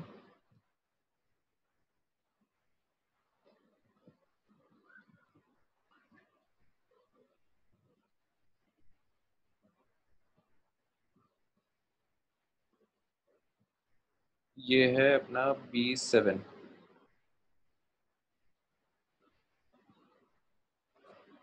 ठीक है, तो B7 देखते हैं। B7 में क्वेश्चन क्या कह रहा है। If a light with frequency this, है ना, तो लाइट की फ्रीक्वेंसी मतलब ये म्यू की वैल्यू दी हुई है 10⁻16 hertz. Emitted photo electrons, photo electrons मतलब फोटो इलेक्ट्रिक इफेक्ट का क्वेश्चन हो गया। With double the maximum kinetic energy, है ना, तो ये मेटल पर जब लाइट पड़ रही है म्यू फ्रीक्वेंसी की, तो जो काइनेटिक एनर्जी है, emitted photoelectrons with double the maximum kinetic energy as are emitted by the light of frequency इतना। ठीक है, तो बेसिकली दो फ्रीक्वेंसी पे बात हो रही है। एक जब μ1 फ्रीक्वेंसी की लाइट इस पर पड़ी तो Ke1 काइनेटिक एनर्जी आई, और किसी दूसरी सिचुएशन में जब जब μ2 फ्रीक्वेंसी की लाइट पड़ी तो Ke2 काइनेटिक एनर्जी आई। तो अब ये जो दोनों काइनेटिक एनर्जीज हैं Ke1 और Ke2, इसमें रिलेशन बताया जा रहा है। देखो, जो μ1 फ्रीक्वेंसी की लाइट पड़ी उसकी काइनेटिक एनर्जी डबल है, with double the maximum kinetic energy as emitted by this frequency. तो हम बेसिकली ये कह सकते हैं, क्वेश्चन की लैंग्वेज पढ़ के ये समझ में आ रहा है, क्वेश्चन ये कहना चाह रहा है कि Ke1 is basically twice of Ke2। ठीक है, और आगे इन्होंने बोल दिया है कि सेम मेटल सरफेस सेम है, मतलब H0 की वैल्यू सेम होगी दोनों ही एक्सपेरिमेंट के लिए, दोनों ही इक्वेशंस के लिए। तो what is the threshold frequency, तो बेसिकली μ0 की वैल्यू क्वेश्चन में पूछी जा रही है ना, क्वेश्चन में μ0 की वैल्यू पूछी जा रही है। तो बस ये इक्वेशन दो बार लिख दो फोटो इलेक्ट्रिक इफेक्ट की, दोनों एक्सपेरिमेंट के करस्पॉन्डिंग, है ना। एक इक्वेशन तो ये बन जाएगी H μ1 is equal to H μ0 plus Ke1, है ना, ये पहले एक्सपेरिमेंट वाला। फिर दूसरे एक्सपेरिमेंट वाला H μ2, है ना, ये इसकी फ्रीक्वेंसी, मेटल तो सेम है तो μ0 की वैल्यू सेम रहेगी H μ0 प्लस Ke2, है ना, और Ke2 को अपन लिख देते हैं Ke1/2। यहाँ पर Ke2 आएगा और Ke2 को अपन ने इस इक्वेशन से Ke1/2 लिख दिया। तो बस अब इसमें क्या बचा है, इसमें देखो अपन को निकालना क्या है, अननोन है μ0, बस मैथ्स है इसके बाद। तो μ0 अननोन है, मतलब बाकी चीज अपन को पता होना चाहिए। ठीक है, तो यहाँ पर अपन को H की वैल्यू पता है, μ1 की वैल्यू दी हुई है क्वेश्चन में, μ2 की वैल्यू दी हुई है। ठीक है, तो अब क्या करो, यहाँ से कुछ भी एक काम कर सकते हो, या इसको ऐसा करो Ke1 की वैल्यू अपन को दी नहीं है ना, तो Ke1 को एलिमिनेट कर दो, तो इस इक्वेशन को 2 से मल्टीप्लाई कर दो। ये जो नीचे वाली इक्वेशन है इसको 2 से मल्टीप्लाई करना, तो 2 से मल्टीप्लाई करोगे तो ये Ke1 यहाँ पर भी हो जाएगा।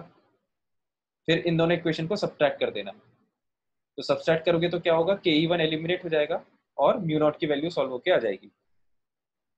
तो this is basically two equations in two variable, है ना, एक वेरिएबल है μ0 और दूसरा वेरिएबल है Ke1। तो बस मैथ्स लगाना है यहाँ पे। सर 1 आ रही है। You not? सर निकाली तो वही है, अभी जल्दी जल्दी निकाली तो हो ही सकती गलती। नहीं, 1 1 तो नहीं आएगी, अब थोड़ी अच्छी सी वैल्यू आएगी। 1 फ्रीक्वेंसी हो नहीं सकती ना। यू नॉट की जनरली इस रेंज में आती है 10 की पावर में कुछ। तो आराम से देख लेना, कोई दिक्कत नहीं है, ठीक है। तो क्वेश्चन समझ में आ गया फोटो इलेक्ट्रिक इफेक्ट के कैसे होते हैं? Yes sir. बाकी अब अपन शीट का एक आध क्वेश्चन डिस्कस कर लेते हैं।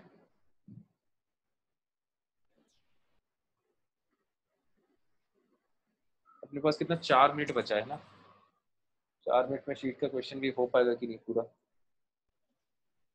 सर आज 7:20 तक ही है क्लास। अच्छा सॉरी, 7:40 तक है ना आज तो। Yes sir. ओ अच्छा, मैंने गलत कैलकुलेशन कर लिया, तभी तभी मैं सोच रहा टाइम सा क्यों कम पड़ रहा है। Yes sir. ठीक है, फिर तो काफी टाइम है यार। तो अब सेक्शन बी में और क्वेश्चन देख लेते हैं, कोई है क्या?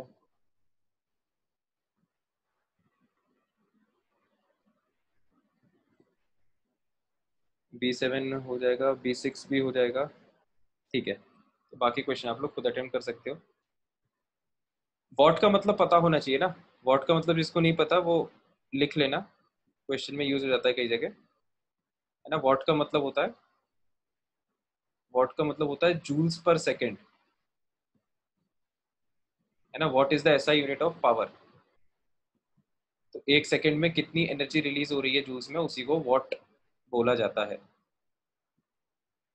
ठीक है। अगला टॉपिक लिखो। नेक्स्ट टॉपिक जो है वो है ब्लैक बॉडी रेडिएशन।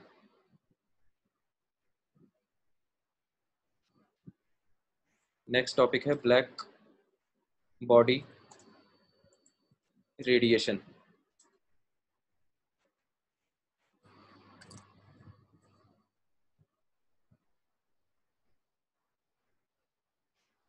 ठीक है। तो देखो बेसिकली हम लोग, थोड़ा सा मैं पीछे लेके जाता हूँ। हम लोग basically particle nature of light की बात कर रहे हैं ना, पार्टिकल नेचर ऑफ लाइट की बात कर रहे थे। लाइट क्या, रेडिएशन के दो नेचर होते हैं, एक तो वेव नेचर और एक पार्टिकल नेचर। तो पार्टिकल नेचर के हेल्प से दो फिनोमिना एक्सप्लेन किए जाते हैं, एक तो फोटो इलेक्ट्रिक इफेक्ट और एक ब्लैक बॉडी रेडिएशन। तो फोटो इलेक्ट्रिक इफेक्ट तो हमने देख ही लिया। अगला जो हमें देखना है वो है ब्लैक बॉडी रेडिएशन, है ना। तो ब्लैक बॉडी रेडिएशन में सबसे पहले तो हमें ब्लैक बॉडी का मतलब पता होना चाहिए क्या होता है। और ब्लैक बॉडी का मतलब वो नहीं है जो आपको नाम से समझ में आ रहा है। केमिस्ट्री में ब्लैक बॉडी का मतलब होता है, एक पहले तुम म्यूट कर दो यार, डिस्टरबेंस हो रहा है। देखो ब्लैक बॉडी का मतलब क्या होता है।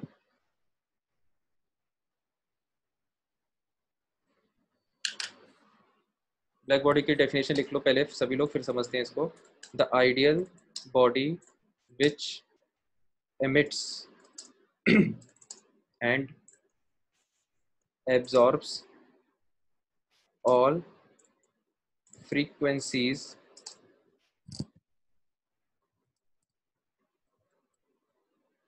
is called a black body, and the radiation emitted by such a body is called black body radiation, है ना। मैंने शॉर्ट में लिख दिया BBR, तुम लोग चाहो तो शॉर्ट में लिख लो, चाहो तो पूरा लिख लो,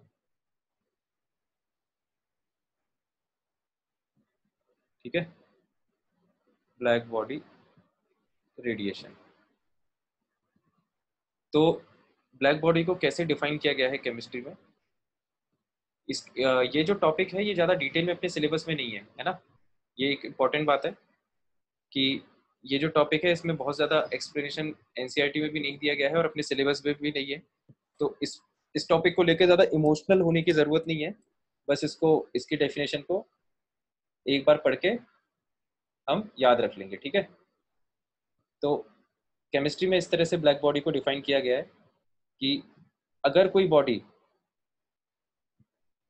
जिस पे किसी भी फ्रीक्वेंसी की रेडिएशन मारी जाए, है ना, किसी भी फ्रीक्वेंसी की रेडिएशन जब इस बॉडी पे हिट की जाए तो ये बॉडी सारे रेडिएशंस को अपने अंदर एब्जॉर्ब कर लेती है ना, सारे रेडिएशंस को एब्जॉर्ब कर लेगी, तो उसको हम बोलते हैं परफेक्टली ब्लैक बॉडी, है ना। उसको आप ऐसे भी समझ सकते हो कि जैसे अपना जो यूनिवर्स है वो हमको ब्लैक कलर का इसलिए दिखता है क्योंकि वो सारे रेडिएशंस या सारे कलर्स अपने अंदर एब्जॉर्ब कर चुका होता है। सर ऐसे कुछ प्लैनेट्स भी होते हैं ना जो मतलब सारी लाइट एब्जॉर्ब कर लेते हैं। हाँ, जैसे वो ब्लैक होल भी उसी टाइप का एक कॉस्मिक सर उसे सिस्टम है। बॉडी कहेंगे ब्लैक होल को ब्लैक होल को? ब्लैक हाँ होल सर। को यार ये तो बड़ा मुश्किल सवाल है यार, इतना एस्ट्रोनॉमी की इतनी ज्यादा डिटेल में जानकारी तो मुझे भी नहीं है। तो बाकी ब्लैक सब्सटेंसेस जनरली उनको कहा जाता है जो जो हर टाइप की वेवलेंथ को एब्जॉर्ब कर सके, है ना। सर अर्थ पे कोई ऐसा एग्जांपल है? Yes sir. कैसा? ब्लैक बॉडी अर्थ पे कोई हो जो सारी फ्रीक्वेंसीज को एब्जॉर्ब कर ले? नहीं, वो परफेक्ट ब्लैक बॉडी तो पॉसिबल ही नहीं है यार। जैसे अपन इस तरह हाँ की थोड़ा बात है करते हैं सर। ना कि गर्मियों में काली शर्ट नहीं पहनना चाहिए क्योंकि वो हाँ ज्यादा हीट को एब्जॉर्ब करता है, तो उस सेंस में समझ हाँ सकते हो कि ब्लैक बॉडी का मतलब क्या होगा। ठीक है, तो can graphite be called as black body? नहीं यार, ग्रेफाइट परफेक्ट ब्लैक बॉडी तो नहीं है ना। बाकी ये बात बिल्कुल सत्य है कि जो ब्लैक कलर है वो सबसे ज्यादा फ्रीक्वेंसीज को एब्जॉर्ब करता है। तो देखो आइडियल ब्लैक बॉडी को कैसे डिफाइन किया गया, इसको समझ लो, डेफिनेशन को समझ लो। The ideal body which emits and absorbs all frequencies, पहले तो जो भी फ्रीक्वेंसीज पड़े उन सबको एब्जॉर्ब कर ले और अगर जरूरत पड़े तो उन सबको एमिट भी कर पाए, है ना। एमिट करने का मतलब क्या है कि वो इस तरह से उसको बाहर भी रिलीज कर पाए, यही ब्लैक बॉडी रिलीज करती है। ठीक है, इसको मतलब आप ऐसे एक मिरर टाइप से समझ सकते हो। जैसे अगर थोड़ा सा समझना चाहो तो, ऑल्दो ये ब्लैक बॉडी समझना बहुत मुश्किल है क्योंकि एक बड़ा टॉपिक है जिसका एक बहुत छोटा सा एक पैराग्राफ अपनी एक दो पैराग्राफ अपने एनसीईआरटी में दिए हुए हैं।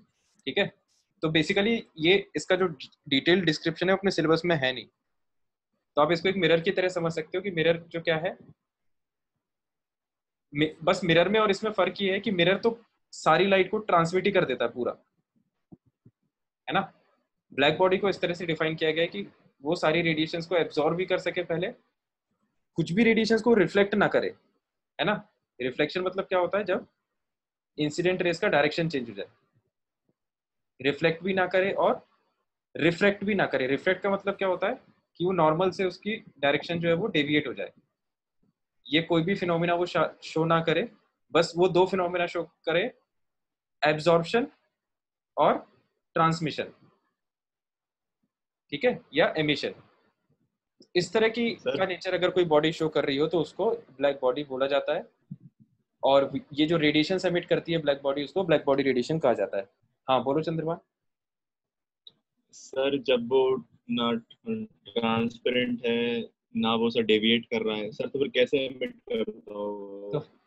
मैं वही तो कह रहा था कि इसको ज्यादा डिटेल में मत समझो क्योंकि इसका डिटेल्ड एक्सप्लेनेशन पॉसिबल नहीं है ना। ये हाई लेवल फिजिक्स के अंतर्गत आता है जो अपने सिलेबस में उतना ज्यादा है नहीं, तो इसलिए ब्लैक बॉडी रेडिएशन पे क्वेश्चन भी नहीं आएगा, कोई न्यूमेरिकल वगैरह कोई नहीं आएगा क्योंकि इसका जो मैथमेटिकल डिस्क्रिप्शन है ना, वो अपने सिलेबस में नहीं है। ठीक है, यस सर। तो बस इसकी डेफिनेशन समझ लो और समझ के इसको याद कर लेना, है ना। अब मैं ये डायग्राम हटा देता हूँ।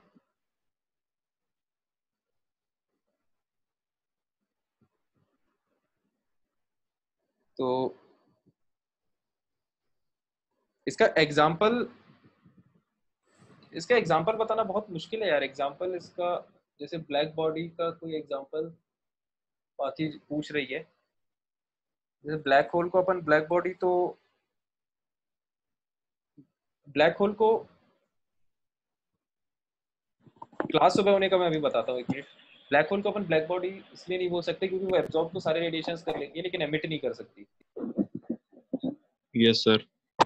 तो उसके एग्जाम्पल वगैरह पे मत जाओ, है ना, बस इसकी डेफिनेशन याद करके इसको यहीं पे छोड़ देना। मतलब एक तो डेफिनेशन, और दूसरा जो इसमें इंपॉर्टेंट चीज है वो है ग्राफ, है ना। तो हम ग्राफ देख लेते हैं। तो अगेन ये इंपॉर्टेंट बात है, आप ब्लैक बॉडी रेडिएशन जब भी पढ़ो तो उसको ज्यादा इमोशनल होके मत पढ़ना, है ना, क्योंकि पूरा ये समझ में नहीं आएगा। क्यों नहीं आएगा? क्योंकि उसका डिटेल्ड मैथमेटिकल एक्सप्रेशन और डेरिवेशंस वगैरह वो अपने सिलेबस में है ही नहीं। सर सन नहीं होगा एग्जाम्पल? क्या? सन? सन? हाँ। सन यार, सन तो रेडिएशन एमिट कर रहा है, एब्जॉर्ब कहाँ कर रहा है? फिर भी कर सकता है ना। कर सकता है, अब करता है कि नहीं यार ये पता नहीं है मेरे को। सन रेडिएशन नहीं सर, वो अब्जॉर्ब सारे नहीं कर करता है जितना मेरे को, वो एमिट ही करता है। एमिट करता है।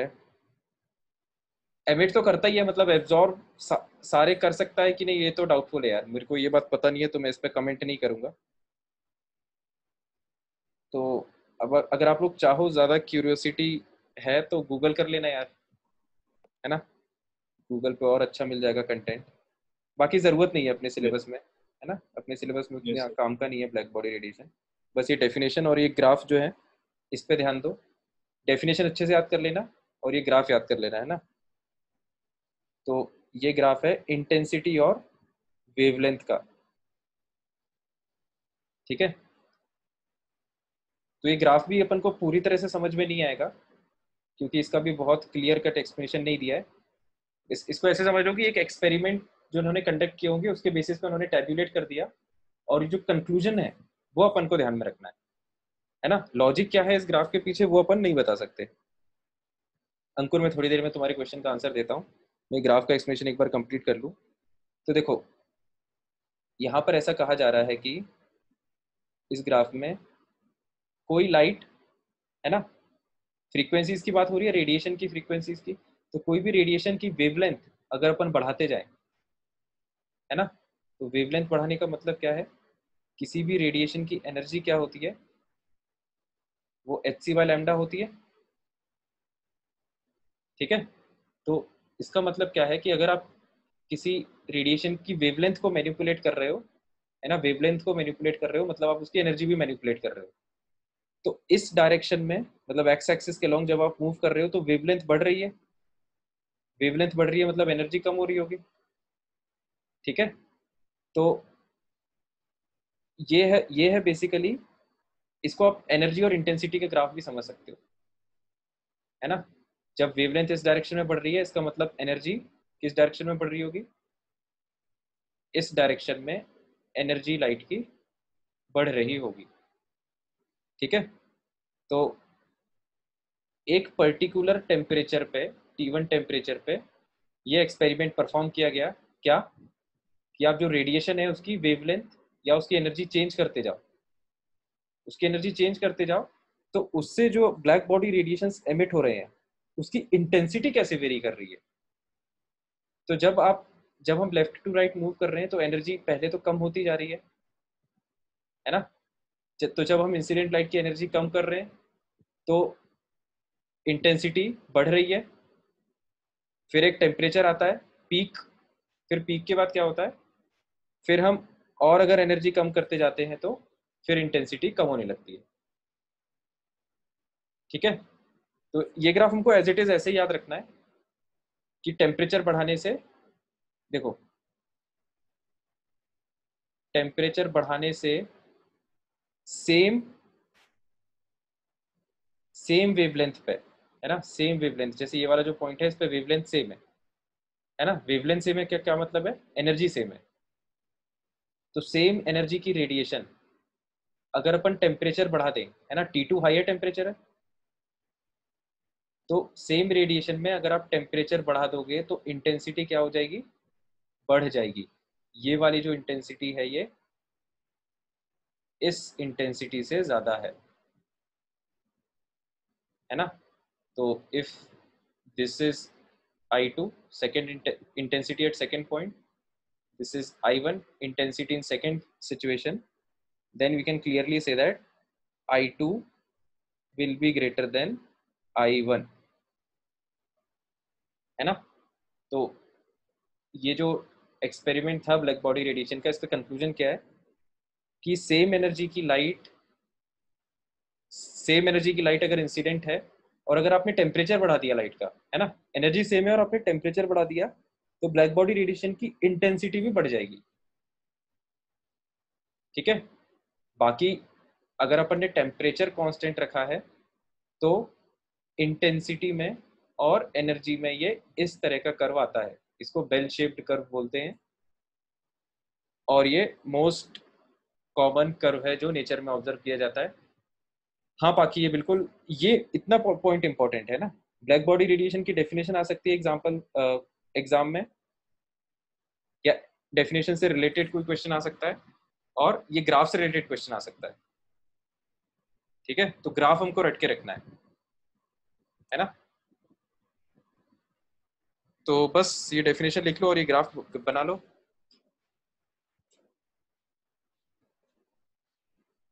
सर एक्सरसाइज करते हैं। लैम्डा और आई का मतलब पता ही होगा, लैम्डा मतलब वेवलेंथ लाइट की, आई मतलब इंटेंसिटी लाइट की। हाँ, चंद्रमान खोलो। सर वो एक्सरसाइज करते हैं, वो क्वेश्चन। कोई एक्सरसाइज में ब्लैक बॉडी रेडिएशन का कोई क्वेश्चन नहीं है। नहीं सर, वो वाले। हाँ, मोल का ना। हाँ हाँ, बस वही कर रहे हैं यस। अपन, एक बार ये सभी लोग इसको नोट कर ले, तो एक दो क्वेश्चन अब अपन मोल के डिस्कस कर लेंगे। ठीक है, तो अब मैं मोल की शीट प्रोजेक्ट करता हूँ। मोल में कहाँ तक पहुँच गए थे हम? Sir 17th question. 17th question, right.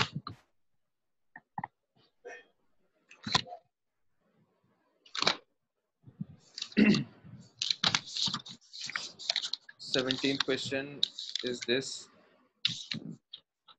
Microphone mute कर लो भाई अपने।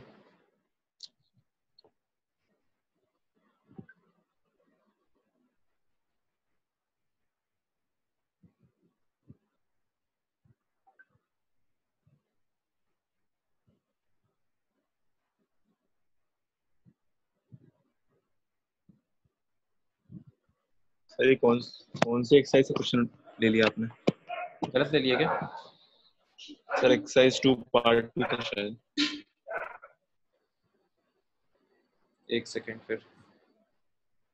अच्छा, ये पार्ट 1 कर ही लिया है। 17th ये वाला ना?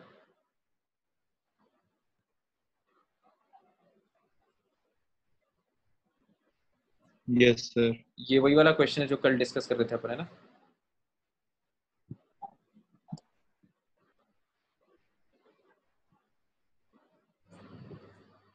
ये वाला क्वेश्चन किससे हो गया था?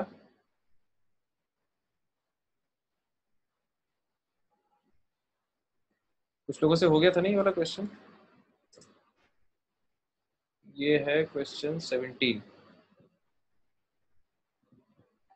ना, exercise 2 part 2।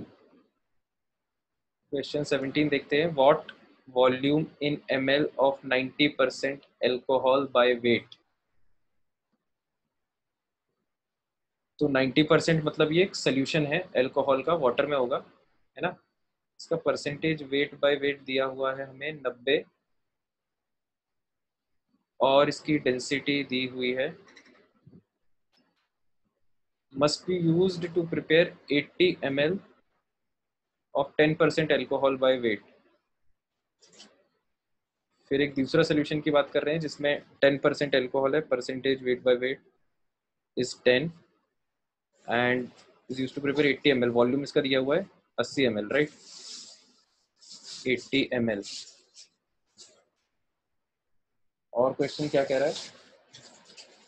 What volume of, इसमें से कितनी वॉल्यूम निकालेंगे, है ना। इसमें से मान लो हमने VmL निकाल लिया, तो ये VmL की ही वैल्यू पूछ रहा है क्वेश्चन।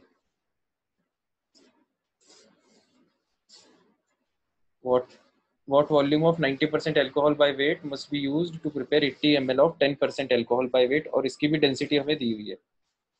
ठीक है, तो इसकी भी डेंसिटी हमें पता है। तो ये क्वेश्चन पहले तो समझना पड़ेगा हमें कि यहाँ पर अपन को वॉल्यूम दिया नहीं है, तो यहाँ पर ये 80 ml कैसे आया होगा। परसेंटेज वेट बाय वेट यहाँ पे 90 है ना, और यहाँ पर परसेंटेज वेट बाय वेट हो गया 10, इसका मतलब यह है कि इस सोल्यूशन का कॉन्सेंट्रेशन बहुत कम है, ठीक है। इसका मतलब इसमें पानी मिलाया होगा, मतलब इसमें पानी ज्यादा होगा, और साथ में इसमें ये भी होगा सोल्यूशन। लेकिन इस क्वेश्चन की यार लैंग्वेज थोड़ी सी अजीब है,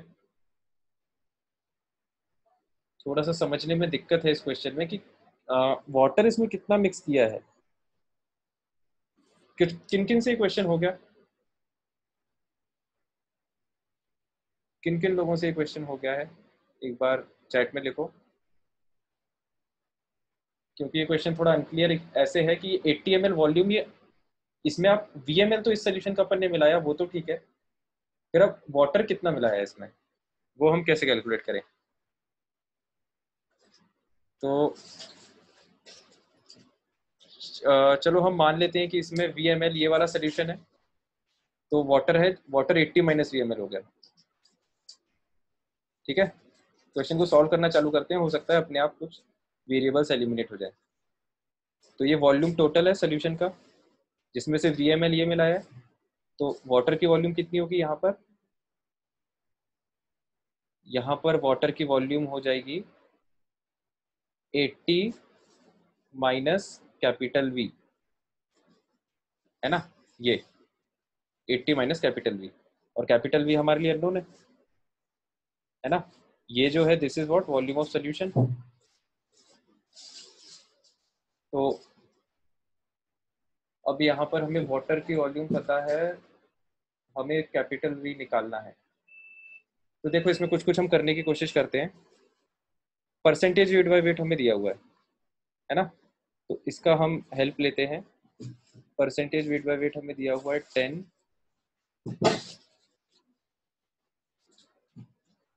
परसेंटेज वेट बाय वेट हमें दिया हुआ है 10। इसका मतलब होता है weight of solute upon weight of solution into 100, है ना, ये वैल्यू हमें पता है 10। और डेंसिटी दी हुई है हमें सोल्यूशन की, तो डेंसिटी को भी लिख लेते हैं। डेंसिटी ऑफ सोल्यूशन होता है mass of solution upon volume of solution. तो देखो हम परसेंटेज, हमें कैपिटल V जो है वो गेम में लाना पड़ेगा, है ना, कैपिटल V, क्योंकि ये हमारे लिए अननोन है ना। कैपिटल V का मतलब क्या है, volume of water, volume of water हमें गेम में लाना पड़ेगा। अभी हमें डेंसिटी पता है, परसेंटेज वेट बाय वेट पता है, इससे हम परसेंटेज वेट बाय वॉल्यूम निकालते हैं, है ना। ये देखो इन दोनों को मल्टीप्लाई करो, इन दोनों इक्वेशंस को जब मल्टीप्लाई करोगे तो देखो percentage weight by weight into density, इसको मल्टीप्लाई करोगे तो क्या होगा, ये जो वेट ऑफ सोल्यूशन है ना, ध्यान से देखना, ये वेट ऑफ सोल्यूशन डिनोमिनेटर में आएगा और यहाँ पे न्यूमरेटर में आएगा, तो ये दोनों कैंसिल हो जाएंगे एक दूसरे से। तो ये क्या आ जाएगा सॉल्व होके, weight of solute upon volume of solution in ml, weight of solute in gram, है ना, इनटू 100, ठीक है। ये एक्सप्रेशन बन गया, है ना। इसकी वैल्यू और इसकी वैल्यू तो पता है अपन को, क्वेश्चन में दी हुई है। इसका मतलब wait of solute upon volume of solution, इसकी वैल्यू अपन को पता है। अब वॉल्यूम ऑफ सॉल्यूशन की वैल्यू भी हमें पता है 80 ml, है ना। वॉल्यूम ऑफ सॉल्यूशन हमें पता है 80 ml, मतलब हमें ये वाला टर्म पता है, हमें ये वाला टर्म पता है, लेकिन इससे तो वेट ऑफ सॉल्यूट आएगा। वेट ऑफ सॉल्यूट का क्या फायदा होगा, इस इक्वेशन को सॉल्व करके हमारे पास सॉल्यूट का वेट आ जाएगा जो कि इस बीकर में प्रेजेंट है। तो सॉल्यूट का वेट, उससे क्या फायदा होगा, लेकिन सॉल्यूट का वेट हमारे पास आ गया। अच्छा इसको फिर ऐसे कर सकते हैं कि देखो, देखो सॉल्यूट का वेट अपने पास आ गया, है ना। सॉल्यूट का वेट कितने, इतने पोर्शन में, ठीक है। तो अब इसमें जितना भी सॉल्यूट है, ध्यान से सुनना, ये इसमें जितना भी सॉल्यूट है वो सब किसके कारण आया होगा? ये VML के कारण, है ना। बेसिकली हुआ क्या है कि ये जो बड़ा बीकर है, इसमें से ये एक छोटे कप में, है ना, छोटे कप में एक VML सोल्यूशन निकाला, है ना, और उसको इसमें मिक्स कर दिया, ठीक है। और पहले से इसमें क्या रहा होगा? वाटर रहा होगा, ठीक है। तो पहले वाटर की कुछ वॉल्यूम रही होगी, और उसमें जब आप इसका कंटेंट मिक्स कर दोगे, इस वाले कप का कंटेंट जब मिक्स कर दोगे, तो सॉल्यूट के पार्टिकल्स आ जाएंगे, ठीक है। तो बेसिकली ये जो VML वॉल्यूम है, ये इस कप के अंदर जो सोल्यूशन है इसकी वॉल्यूम है, ठीक है। तो अब देखो अपन क्या कर रहे हैं, ध्यान से सुनना। अपने पास वेट ऑफ सॉल्यूट आ गया, है ना। वेट ऑफ सॉल्यूट मतलब इस बड़े बीकर में कितना सॉल्यूट प्रेजेंट है। अब इस बड़े बीकर में सॉल्यूट कहाँ से आया? इससे, क्योंकि बाकी तो पानी था पहले से, है ना। तो बेसिकली हमें ये पता चल गया कि इसमें कितना सॉल्यूट है छोटे बीकर में, ठीक है। तो ये जो छोटा वाला बीकर है, इसको मैं कैपिटल A बोल रहा हूँ थोड़ी देर के लिए। तो basically this weight of solute which we have got from this equation, है ना, this weight of solute, this weight of solute जो कि वैल्यू ग्राम में आएगी, that is equal to weight of solute in capital A, ठीक है। Weight of solute in capital A. तो देखो हमें ये पता चल गया कि इस छोटे से कप में कितना सॉल्यूट है, ए कप में, है ना। अब देखो, अरे कूदाकादी मत करो भाई स्क्रीन पे। अब देखो हमको ये बात पता है कि जितनी कॉन्सेंट्रेशन की वैल्यू पूरे बीकर में होगी, ध्यान से सुनना, बहुत इंपॉर्टेंट बात है, जितने कॉन्सेंट्रेशन की वैल्यू पूरे बीकर में होगी, उतने ही कॉन्सेंट्रेशन की वैल्यू इस छोटे कप में होगी, है ना। Concentration terms don't change by changing the quantity of the substance. तो अगर आपको ये बात पता है, तो परसेंटेज वेट बाय वेट जो आपको पूरे बीकर के लिए दिया हुआ था, वो परसेंटेज वेट बाय वेट इसके लिए भी सही है, ठीक है। तो अब हम अपना जो फोकस है वो बीकर ए पर लेके आते हैं, है ना। We are talking about beaker A, जो छोटा बीकर है, उसमें आप देखो उसका हमें वेट ऑफ सॉल्यूट मिल गया है ना। मैं तुम लोग को पाथ बता देता हूँ, क्वेश्चन सॉल्व कर लेना। वेट ऑफ सॉल्यूट तो हमें मिल गया, कितना है प्रेजेंट उसमें, वो यहाँ से आ गया, है ना। फिर परसेंटेज वेट बाय वेट वो सेम रहेगा। तो देखो परसेंटेज वेट बाय वेट भी पता है, डेंसिटी भी पता है ना। डेंसिटी भी पता है, और निकालना क्या है? कैपिटल V, कितना वॉल्यूम अपन ने इस बीकर में लिया था। तो डेंसिटी हमें पता है और कैपिटल V हमें निकालना है। तो जैसे ये वाला फॉर्मूला था, percentage weight by weight into density is equal to what? Percentage weight by volume, है ना। ये जो राइट वाला एक्सप्रेशन है, इसको अगर आप ध्यान दोगे तो ये क्या लिखा हुआ है basically? Percentage weight by volume, है ना। तो ये एक फॉर्मूला हमेशा ही सही रहेगा, percentage weight by weight into density is equal to percentage weight by volume. तो यहाँ पर फिर से वो फॉर्मूला लगा दो, percentage weight by weight into density is equal to percentage weight by volume, है ना। अब देखो इसमें क्या क्या अपन को पता है। परसेंटेज वेट बाय वेट हमें पता है ना, डेंसिटी हमें पता है, और परसेंटेज वेट बाय वॉल्यूम, तो इसको हम एक्सपेंड करके लिख देते हैं क्योंकि इसी में हमारा अननोन छुपा हुआ है। तो परसेंटेज वेट बाय वेट को हमने लिखा wait of solute by volume of solution ml में इंटू 100, ठीक है। वेट ऑफ सॉल्यूट ये हमको पता है ना। तो देखो इस इक्वेशन में हमें सब कुछ पता है, तो यहाँ से वॉल्यूम ऑफ सोल्यूशन निकल जाएगा, है ना। ये जो वॉल्यूम है ये कितने का निकलेगा? ये वॉल्यूम निकलेगा बीकर ए का, ध्यान देना ये बहुत इंपॉर्टेंट बात है। यहाँ से जो वॉल्यूम आएगा सॉल्व होके वो आएगा बीकर ए का, वॉल्यूम ऑफ बीकर ए, है ना। और वही वही वैल्यू अपन को निकालनी थी, है ना। ये देखो ए बीकर में से ही अपन ने पूरा का पूरा कंटेंट इस वाले बड़े बीकर में मिक्स किया था, तो ए बीकर में कितना सोल्यूशन था उसकी वॉल्यूम भी निकालनी थी। तो हम इसको सॉल्व करेंगे तो हमारा आंसर आ जाएगा। तो ये काफी अच्छा क्वेश्चन था, काफी ज्यादा लॉजिकल था, काफी दिमाग लगाने वाला था, और इस टाइप का क्वेश्चन टेस्ट में मुश्किल है सही हो पाए, क्योंकि काफी ज्यादा टाइम इसमें लगेगा सोचने में भी और फिर कैलकुलेशन में भी। कॉन्सेप्ट क्लियर हो गया सबको? चंद्रमान? यस सर क्लियर है। हाँ तो ठीक है, इसको फिर नोट कर लेना अच्छे से, ये स्टेप्स फॉलो करोगे तो अब आंसर आ जाएगा, है ना। बाकी इसके आगे के डाउट्स फिर अपन अगली क्लास में डिस्कस करेंगे, और अगली क्लास में अपन एटॉमिक स्ट्रक्चर का सेक्शन बी भी डिस्कस करेंगे पहले, ठीक है। तो इतना होमवर्क रहेगा अपना, section B plus further questions of atomic structure, sorry further questions of mole concept. ठीक है स्टूडेंट्स, तो फिर अपन मिलते हैं नेक्स्ट क्लास में। Good night till then, good bye, welcome. Thank you sir. Welcome यार, वेलकम एवरीवन।